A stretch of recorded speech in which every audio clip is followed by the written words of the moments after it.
This is my absolute favorite wig that I have ever done, and I'm so glad that quite a few people have actually commented on it. Now, as you can see, this is a very 70s inspired wig. I used inspiration from Francoise de Jarjayes from one of my favorite series of all time, The Rose of Versailles, as well as the Swedish actor Björn Andersson, as well as a couple other images, but they were my main inspirations. Now, I have seen so many Oscar wigs in the past, so many cosplayers, and they've all done a great job. I think they're so beautiful, but I kind of had a different vision for this, with obviously the Björn inspiration, but also a bunch of other things.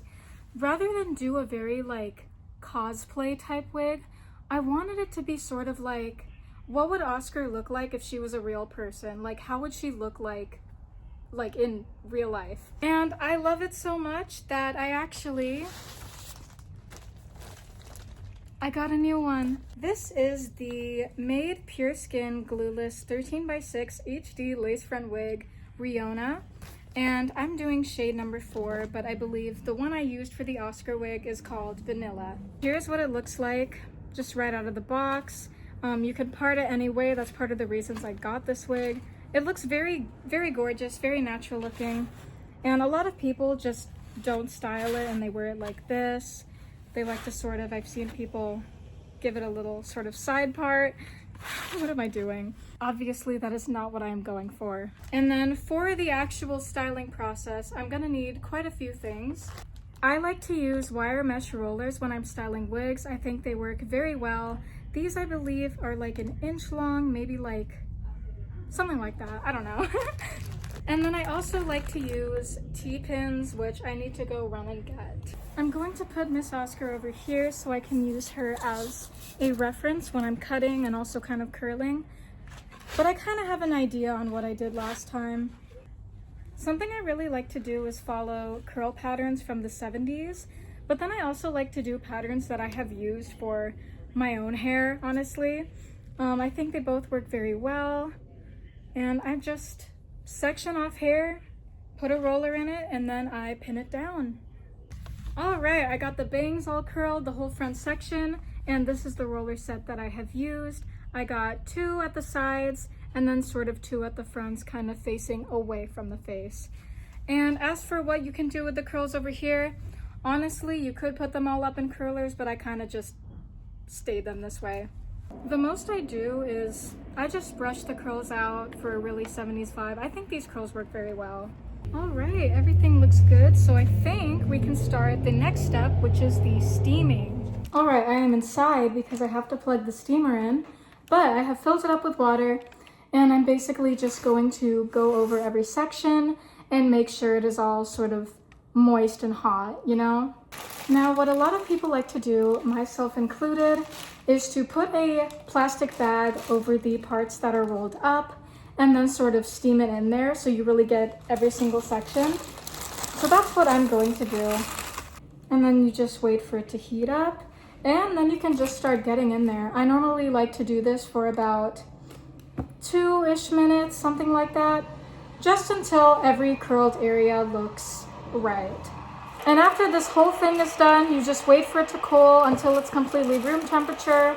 There's no moisture or sort of like heat anywhere. And then you just take the rollers out and you start styling. All right, I went out for a bit, waited for all of this to dry up and sort of get back to its regular temperature. And it looks really good. I can't wait to take it out. Making sure there's no moisture, but I think it's completely gone now. Last one, the front sections.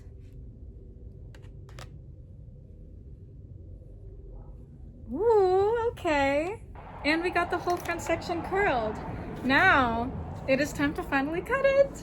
Like I said earlier, I will be using my Oscar wig as reference, but I pretty much remember what I did. Definitely a lot of layers, a lot of feathering out areas. I know what I'm doing.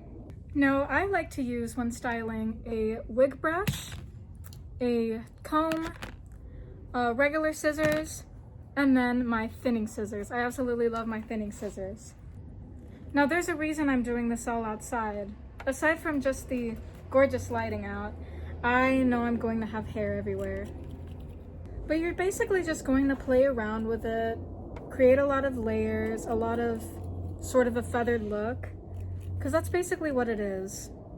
Like if you look at the original illustrations, Oscar's hair is flowing, it's free, it's very like perfectly emulates the 70s. Now using this as reference, this is what the final result turned out to be.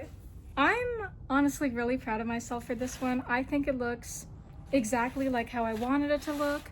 A lot of it is just cutting, shaping, brushing it upwards, all sorts of stuff, giving it as much volume as possible. Oh my gosh, I love how this turned out. I think it looks so gorgeous, very 70s, and it looks like what it's supposed to look like. This is definitely like literally just my Oscar wig, but in brown. But you know what? There is something I still have to do. You see how the wig looks on the head here, but how does it look over here? I love this so much, genuinely. This is probably, yeah, this is absolutely my new favorite wig. But yeah, I hope this helped in some way and maybe inspired you to style your own, because this is something I love doing so much. And if other people are curious about it, I absolutely love to explain. Hope this video is of use to you, and if you want more, definitely let me know. Bye!